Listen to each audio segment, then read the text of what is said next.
Tak hanya SBY, Prabowo merasa dikhianati sampai teriak hidup PKB, kecewa dengan Caimin. Aroma pengkhianatan tiba-tiba disinggung oleh bakal calon Presiden Prabowo saat deklarasi dukungan Partai Gelora untuk dirinya pada Pilpres 2024 mendatang. Tak hanya itu, Prabowo juga meneriakkan hidup PKB saat deklarasi tersebut. Sebelum hal itu terjadi, Prabowo memberikan pidato politik menyinggung soal pengkhianatan. Menurutnya, situasi politik tanah air menjelang Pilpres 2024 syarat akan aroma pengkhianatan. Prabowo menyebut semua pihak harus melakukan introspeksi dan belajar dari sejarah Indonesia. Menurut dia, Indonesia bisa dijajah oleh Belanda karena adanya pengkhianatan hingga terjadi adu domba. Adanya Prabowo sempat menyinggung soal narasi pengkhianatan yang belakangan ini mewarnai dinamika politik tanah air. Hal ini merujuk pada manuver Partai Nasdem dan PKB yang rencananya bakal berkoalisi untuk mengusung pasangan Anies Baswedan dan Muhaimin Iskandar alias Caimin. Memang akhir-akhir ini syarat dengan aroma-aroma pengkhianatan, ucapnya Sabtu 2 September 2023. Sebagai informasi, PKB sebelumnya berkoalisi dengan Gerindra untuk mengusung Prabowo Subianto sebagai bakal calon presiden di Pilpres 2024. Di sisi lain, Anies Baswedan disebut-sebut juga sudah menunjuk Ketua Umum Partai Demokrat Agus Harimurti Yudhoyono sebagai pendampingnya. Narasi soal pengkhianatan ini pun mencuat usai manuver Nasdem dan PKB itu.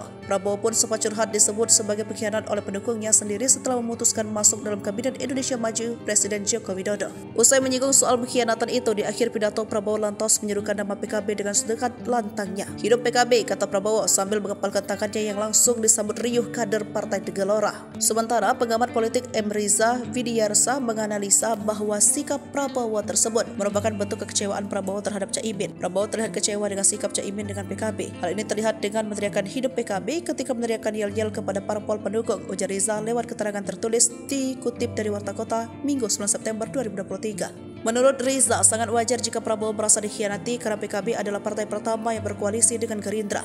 Mungkin alasannya Prabowo merasa dikhianati karena PKB adalah partai pertama yang berkoalisi dengan Gerindra untuk mengusung Prabowo, akan tetapi malah bermanuver ke kubu Anies. Narasi pengkhianatan juga sempat dilontarkan oleh Ketua Majelis Tinggi Partai Demokrat Susilo Bambang Yudhoyono. Demokrat menuding Partai Nasdem dan bakal calon Presiden Anies Baswedan berkhianat. Sekretaris Jenderal Partai Demokrat Teguh Rifki Harsha mengatakan Ketua Umum Partai Nasdem Surya Paloh secara sepihak telah menunjuk Ketua Umum Partai Kebangkitan Bangsa Muhaimin Iskandar sebagai bakal calon wakil Presiden Anies Baswedan. Ia mengungkapkan keputusan itu diambil setelah Surya Paloh dan Muhaimin bertemu di Nasdem Tower, Gondang Dia, Menteng, Jakarta pada 29 Agustus 2023.